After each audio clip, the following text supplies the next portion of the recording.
Hey guys, so I'm gonna talk about my biggest injury in jiu-jitsu. So throughout the years, I've had many injuries. I've had shoulder problems. I've had little tweaks and little pains here in the body, but nothing to really stop me from training. The first, let's say when I was a white belt, first injury I received was through an armbar. I just did not tap. I did not want to tap, and you know why?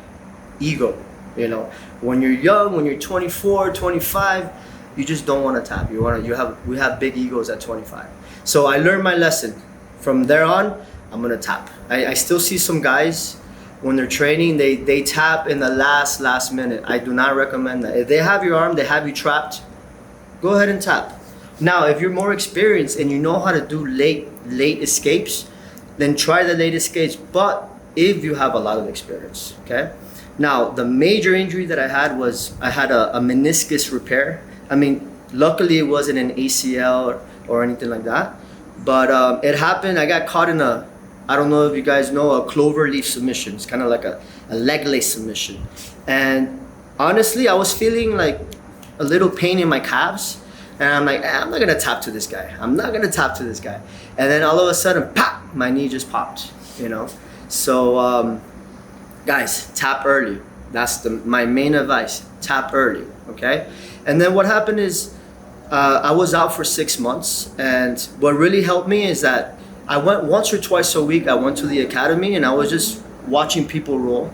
Because I felt like if I stop doing jiu-jitsu altogether and I don't get involved with it, I'll probably not want to start. So I wanted to keep my mind involved in jiu-jitsu. So I watched videos, I went to classes, I kept watching, and that kept my mind entertained. And then after 3 months, I started training after my injury with little kids, with 10-year-olds, just to move around. And then eventually I started going with adults, but adults that weren't heavy, adults that weren't super strong. And then eventually I got back into it. So guys, the body has an amazing capability of recovery. A lot of people, we get injured and they think it's the end of the world. No, your body's gonna recover.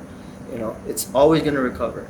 So the tips that I suggest to avoid getting injured is, first, don't train to win in all your roles. This is what John Danaher says, train to learn. So even if you get swept, even if you get passed, you're still trying the move that you're trying to do. You're trying the moves that you're learning. Don't just go to your A game. Now, when you're training with somebody who's a higher level, yeah, go to your A game. But when you're training with lower belts, try the new moves that you've learned. Take risks. Another tip that I suggest is to avoid getting injury is being aware of your body at all times. Like, for instance, the other day, I was in the middle of a knee cut situation, and usually if the guy's lighter, I would push on through the knee, but this guy was heavy and he was holding on to my knee. In that situation, you really want to okay, let me back off. I'm not gonna force my knee through, and if the guy does a crazy movement, I might just hurt my knee. So always be aware of your body.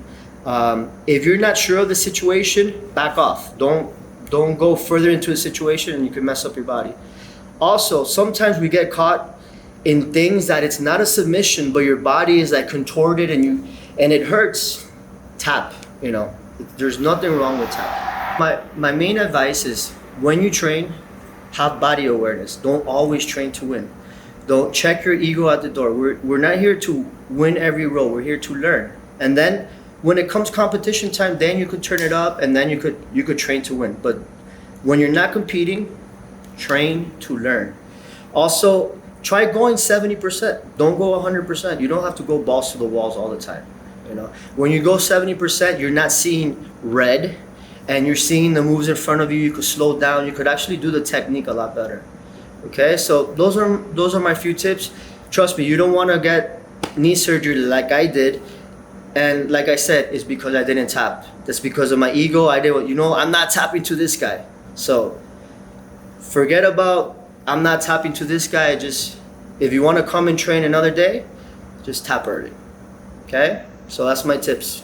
So also, guys, you could always message me on Instagram, Carrero Martial Arts at IG. And my website is carrerobjj.com. You could always email me, ask any questions, and I'm more than willing to answer all your questions. not gonna charge you, free of charge. I'm here to help. I'm here to spread the art, guys. So just DM me for anything, guys.